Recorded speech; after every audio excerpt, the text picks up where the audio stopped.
ಯಾರು ಯಾರಿಗೂ ಮೋಸ ಮಾಡಿ ನೆಮ್ಮದಿಯಾಗಿರಲು ಸಾಧ್ಯವೇ ಇಲ್ಲ. ಮಾಡಿದ ಮೋಸಕ್ಕೆ ತಕ್ಕ ಬೆಲೆ ಕಟ್ಟಲೇಬೇಕು. ಸ್ವಲ್ಪ ತಡವಾಗಬಹುದು ಅಷ್ಟೆ, ಆದರೆ ನಿಶ್ಚಿತವಾಗಿಯೂ ಎಲ್ಲವೂ ನಡೆಯುತ್ತದೆ. ಇಂದು ಬೆಂಕಿಯನ್ನು ಮುಟ್ಟಿ ಅದು ನಾಳೆ ನೋವು ನೀಡಬಹುದು ಎಂದರೆ ಅದರಷ್ಟು ಮೂರ್ಖತನದ ಕೆಲಸ ಇನ್ನೊಂದಿಲ್ಲ. ಹಾಗೆಯೇ ಬೆಂಕಿಯನ್ನು ಮುಟ್ಟಿದ ತಕ್ಷಣವೇ ಹೇಗೆ ಅದರ ನೋವು ಅರಿವಾಗುವುದಿಲ್ಲವೋ ಅದೇ ರೀತಿ ಮಾಡಿದ ಮೋಸವು ತಕ್ಷಣಕ್ಕೆ ನೋವು ಕೊಡದೇ ಇದ್ದರೂ ಒಂದೊಂದು ದಿನ ಸರಿಯಾದ ನೋವನ್ನೇ ನೀಡುತ್ತದೆ. ಕಣ್ಣೀರು ಕೇವಲ ನೋವಿನ ಭಾರವಲ್ಲ, ಅದು ಶಾಪದ ಇನ್ನೊಂದು ರೂಪವೇ ಆಗಿರುತ್ತದೆ. ಯಾರು ನೊಂದು ಕಣ್ಣೀರು ಸುರಿಸುತ್ತಾರೋ ಅವರ ಪಾಲಿಗೆ ಭಗವಂತ ನಿಲ್ಲುತ್ತಾನೆ. ಆದರೆ ತಕ್ಷಣಕ್ಕೆ ಯಾವುದೂ ಗೋಚರಿಸದೆ ಹೋದರೂ ಕಾಲಕ್ರಮೇಣ ಭಗವಂತ ಯಾವ ರೂಪದಲ್ಲಿ ಏಟು ಕೊಡುತ್ತಾನೆ ಎನ್ನುವುದನ್ನು ಸರಿಯಾಗಿಯೇ ತಿಳಿಸುತ್ತಾನೆ. ನೊಂದವರ ಶಾಪ ಯಾರಿಗೂ ಒಳ್ಳೆಯದನ್ನು ಖಂಡಿತವಾಗಿ ಮಾಡುವುದಿಲ್ಲ. ಹೇಗೆ ಅವರು ನೊಂದು ಶಾಪ ಹಾಕಿರುತ್ತಾರೆ ಅದೇ ರೀತಿಯೇ ಮುಂದೊಂದು ದಿನ ಕಣ್ಣೀರನ್ನು ಹಾಕುತ್ತಾ ಜೀವನ ನಡೆಸಬೇಕಾಗುತ್ತದೆ. ಅದಕ್ಕೆ ತಪ್ಪು ಮಾಡುವ ಮುನ್ನ ಎಚ್ಚರಿಕೆ ಇರಬೇಕು. ನಾನು ಮಾಡಿದ್ದೇ ನನಗೆ ತಟ್ಟುತ್ತದೆ ಎನ್ನುವ ತಿಳುವಳಿಕೆ ಇರಬೇಕು. ಭರವಸೆಗಳು ಎಂದಿಗೂ ಮೋಸ ಮಾಡುವುದಿಲ್ಲ, ಆದರೆ ದುಷ್ಟರ ಮೇಲೆ ಅತಿಯಾದ ಭರವಸೆ ಇಟ್ಟಿರುವ ವ್ಯಕ್ತಿ ಖಂಡಿತ ಮೋಸ ಮಾಡುತ್ತಾನೆ.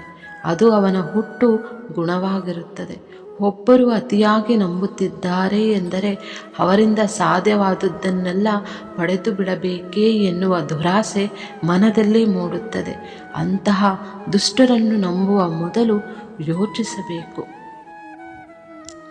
ಯಾವ ವ್ಯಕ್ತಿಯು ತನ್ನ ಆಸೆಗಳನ್ನು ಮಿತಿಯಲ್ಲಿ ಇಡದೆ ನುಡಿದದ್ದನ್ನೆಲ್ಲ ಬಯಸುತ್ತಾ ಒಬ್ಬರಿಗೆ ತೊಂದರೆಯಾದರೂ ಸರಿ ನಾನು ಅಂದುಕೊಂಡಿದ್ದೇ ಆಗಬೇಕು ಎನ್ನುವ ದುರಾಸೆ ಹೊಂದುತ್ತಾನೋ ಅವೆಂದಿಗೂ ಜೀವನದಲ್ಲಿ ತೃಪ್ತಿಯಾಗಿರಲು ಸಾಧ್ಯವಿಲ್ಲ.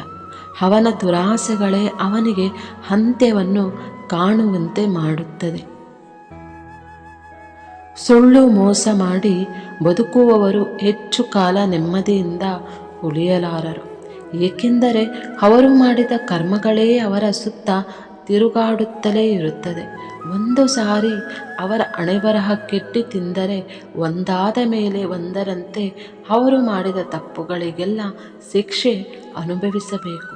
ಸರಿಯಾದ ಬೆಲೆಯನ್ನು ಕೊಡಲೇಬೇಕಾಗುತ್ತದೆ. ದ್ರೋಹ ಮಾಡಿ ಉತ್ತಮವಾಗಿ ಬದುಕುತ್ತೇನೆ ಎನ್ನುವ ಕನಸು ಕಾಣುವ ವ್ಯಕ್ತಿ ಬೆಂಕಿಯ ಮೇಲೆ ಮಲಗಿಕೊಂಡು ಸುಡಬಾರದು ಎನ್ನುವ ನಿರೀಕ್ಷೆ ಇಟ್ಟುಕೊಂಡಂತೆ ಇರುತ್ತದೆ. ಹಾಗೆಯೇ ಒಬ್ಬರಿಗೆ ಕೇಳು ಬಯಸಿ ಯಾವ ವ್ಯಕ್ತಿ ಬೆಳೆಯಬೇಕೆಂದು ತೀರ್ಮಾನ ಮಾಡುತ್ತಾನೋ ಅವನು ಬಯಸಿದ ಕೆಡಕುಗಳೇ ಅವನಿಗೆ ಮುಂದೊಂದು ದಿನ ಮಾರಕವಾಗುತ್ತದೆ. ಮಾಡಿದ ತಪ್ಪು ತಕ್ಷಣವೇ ಶಿಕ್ಷೆ ನೀಡದೇ ಇದ್ದರೂ ಶಿಕ್ಷೆ ಅನುಭವಿಸುವ ಕಾಲ ಬಂದಾಗ ತಪ್ಪು ಯಾಕಾದರೂ ನಡೆಯಿತೋ ನನ್ನಿಂದ ಎನ್ನುವಂತಹ ಪಶ್ಚಾತ್ತಾಪ ಉಂಟಾಗುತ್ತದೆ ಮತ್ತು ಭೀಕರ ಪರಿಣಾಮಗಳನ್ನು ಎದುರಿಸಬೇಕಾದಂತಹ ಪರಿಸ್ಥಿತಿಗಳು ಎದುರಾಗುತ್ತದೆ. ಇದು ಸತ್ಯ. ಮನುಷ್ಯ ಸ್ವಾರ್ಥಿಯಾದಷ್ಟು ತನ್ನ ಮಿತಿಗಳನ್ನು ಮರೆಯುತ್ತಾನೆ. ಅಶಕ್ತದೊಂದಿಗೆ ದ್ವೇಷ, ಅಸೂಯೆ, ಶಕ್ತಿ ಪ್ರದರ್ಶನ ತೋರುತ್ತಾನೆ. ಆದರೆ ಅಶಕ್ತರೊಂದಿಗೆ ಶಕ್ತಿವಂತರು ಹೋರಾಡಿದರೆ ಅಲ್ಲಿ ಸೋಲಾಗುವುದು ಶಕ್ತಿವಂತರಿಗೆ ವಿನಃ ಅಶಕ್ತರಿಗಲ್ಲ. ಯೋಚಿಸಿ ನೋಡಿದರೆ ಅರ್ಥವಾಗುತ್ತದೆ. ಒಬ್ಬ ಮನುಷ್ಯನಲ್ಲಿ ಸ್ವಾರ್ಥ ಬೆಳೆದುಕೊಂಡಾಗ ಅವನ ಮನುಷ್ಯತ್ವವನ್ನೇ ನಾಶ ಮಾಡುತ್ತದೆ. ಸ್ವಾರ್ಥವು ಅಹಂಕಾರ, ದುರಾಸೆ, ಅತಿಯಾಸೆಗೆ ದಾರಿ ಮಾಡಿಕೊಡುತ್ತದೆ.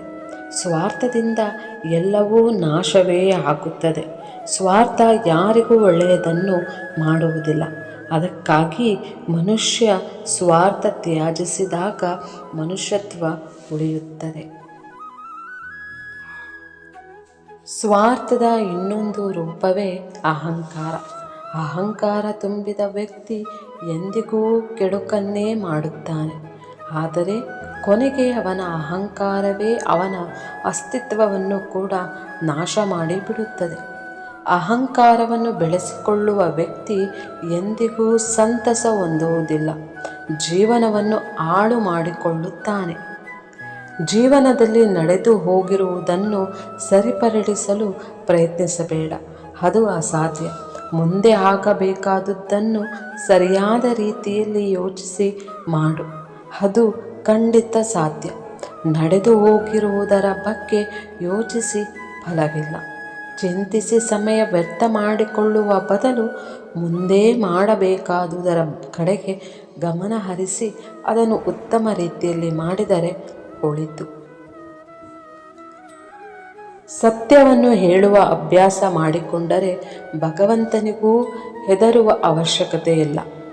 ಸುಳ್ಳನ್ನು ಹೇಳಲು ಪ್ರಾರಂಭ ಮಾಡಿದರೆ ನಮಗೆ ನಾವೇ ಹೆದರಿ ಬದುಕಬೇಕಾಗುತ್ತದೆ. ಸತ್ಯವಂತರು ಭಗವಂತನಿಗೂ ಹೆದರುವ ಅವಶ್ಯಕತೆ ಇರುವುದಿಲ್ಲ, ಏಕೆಂದರೆ ಸತ್ಯವೆಂದರೆ ಆ ಭಗವಂತ. ಆದರೆ ಯಾರು ಸುಳ್ಳು ಹೇಳಿಕೊಂಡು ಬದುಕುತ್ತಾರೋ ಅವರು ಅವರ ಆತ್ಮಸಾಕ್ಷಿಗೆ ಹೆದರಿ ಬದುಕಬೇಕಾಗುತ್ತದೆ. ಸುಳ್ಳು ಮನುಷ್ಯನಿಗೆ ಎಂದಿಗೂ ಒಳಿತು ಮಾಡುವುದಿಲ್ಲ. ಜೀವನದಲ್ಲಿ ಹಿನ್ನಡೆಯಾದಾಗ ನಿರಾಸೆ ಒಳಗಾಗುವುದು ಬೇಡ, ಏಕೆಂದರೆ ಬಿಲ್ಲಿನಿಂದ ಬಾಣ ಬಿಡಬೇಕಾದರೆ ಅದನ್ನು ಹಿಂದಕ್ಕೆ ಎಳೆದೇ ಬಿಡಬೇಕು. ಎಲ್ಲವಾದಲ್ಲಿ ಬಾಣ ಗುರಿ ಮುಟ್ಟುವುದಿಲ್ಲ. ಬದುಕಿನಲ್ಲಿ ಏರಿಳಿತಗಳು ಸರ್ವೇ ಸಾಮಾನ್ಯವಾಗಿದ್ದು, ಆದರೆ ಅವುಗಳಿಗೆ ಚಿಂತೆ ಮಾಡದೆ ಮುಂದಿಟ್ಟ ಹೆಜ್ಜೆಯನ್ನು ಹಿಂದಕ್ಕೆ ಇಡದೆ ಗುರಿ ಸಾಧಿಸುವ ಕಡೆಗೆ ಗಮನ ಹರಿಸದವರೇ ಸಾಧಕರಾಗಲು ಸಾಧ್ಯ. ಚರಿತ್ರೆಯಲ್ಲಿ ಗೆದ್ದವನಿಗೆ ಗೆದ್ದವನು ಎನ್ನುವ ಜಾಗವಿದೆ, ಸೋತವನಿಗೆ ಕೂಡ ಇಂಥವನೊಂದಿಗೆ ಸೆಣಸಾಡಿ ಸೋತ ಅನ್ನೋ ಜಾಗವಿದೆ. ಆದರೆ ನಿಂತುಕೊಂಡು ನೋಡುವವರಿಗೆ, ಹಾಡಿಕೊಂಡು ನಗುವವರಿಗೆ ಚರಿತ್ರೆಯಲ್ಲಿ ಎಲ್ಲೂ ಜಾಗವಿಲ್ಲ. ಇತಿಹಾಸದ ಪುಟಗಳಲ್ಲಿ ಗೆದ್ದವರು ಮತ್ತು ಸೋತವರಿಗೆ ಮಾತ್ರ ಸ್ಥಾನ ತುಂಬಲಾಗುತ್ತದೆ. ಆದರೆ ಒಬ್ಬ ಅಸಹಾಯಕತೆಯನ್ನು ನಿಂತು ನೋಡಿ ನಕ್ಕವರು ಎಲ್ಲರೂ ಗಾಳಿ ಮಾತಿನಂತೆ ಹಾರಿ ಹೋಗುತ್ತಾರೆ. ಇತರರಿಂದ ಲಾಭ ಪಡೆಯುವ ಉದ್ದೇಶದಿಂದ ಎಂದೂ ಸಹಾಯ ಮಾಡದಿರಿ. ಯಾವತ್ತು ನಿಸ್ವಾರ್ಥ ಮನೋಭಾವದಿಂದ ನೆರವು ನೀಡಿದರೆ ನಾವು ಮಾಡುವ ಕೆಲಸಕ್ಕೆ ಅರ್ಥವಿರುತ್ತದೆ. ಜೀವನದಲ್ಲಿ ಯಾವುದು ಶಾಶ್ವತವಲ್ಲ. ಒಳ್ಳೆಯ ಸಮಯ ಬಂದಾಗ ಖುಷಿಯಿಂದ ಅನುಭವಿಸಿ, ಏಕೆಂದರೆ ಅದು ಹೆಚ್ಚು ದಿನ ಉಳಿಯುವುದಿಲ್ಲ.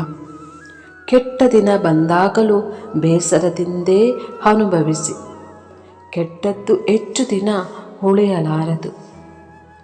ನಾವು ಖುಷಿಯಾಗಿದ್ದೇವೆ ಎಂದರೆ ನಮಗೆ ಕಷ್ಟಗಳೇ ಇಲ್ಲವೆಂದಲ್ಲ, ಬದಲಾಗಿ ಕಷ್ಟಗಳನ್ನು ಮರೆತು ಸಂತಸದಿಂದಿರಲು ನಿರ್ಧರಿಸಿದ್ದೇವೆ ಎಂದು.